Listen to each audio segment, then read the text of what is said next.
আসসালামু আলাইকুম। আজকে আমি ডিম ভাজা দিয়ে ভাত খাইতেছি।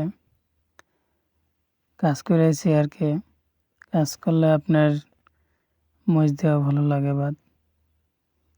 কাজ কইরা গোসল করে আসলাম। শরীরটা ভালো লাগতেছে না। এজন্য রান্না করি নাই। শুধু ডিম ভাজি আর ভাত রান্না করছি। আগের লোকেরা আপনার মাঠে কাজ করতো। কইরা এসে আপনার মরিচ, কাঁচামরিচ বা শুকনা মরিচ, পেঁয়াজ দিয়া ভাত খেয়ে ফেলতো।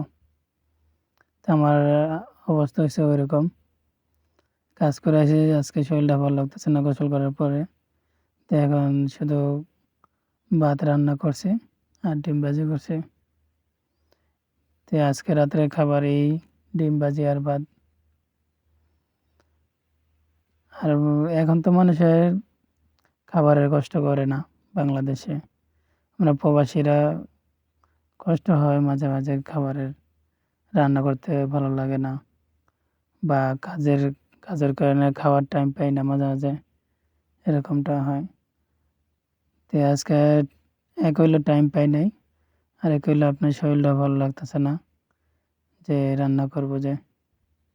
তাই জন্য ডিম ভাজি দিয়ে আজকে খাবার শেষ করলাম। দেখেন খিদা লাগছে দেখে অন্য সময় আপনার কাজ না করলে ভালো তরকারি হইলে ভাত খাইতে পারি না। কিন্তু আজকে লাগে যে ডিম ভাজি দিয়ে অনেক ভালো লাগছে ভাতগুলা। অনেক খিদা পেটে। তো ভিডিওটা ভালো লাগলে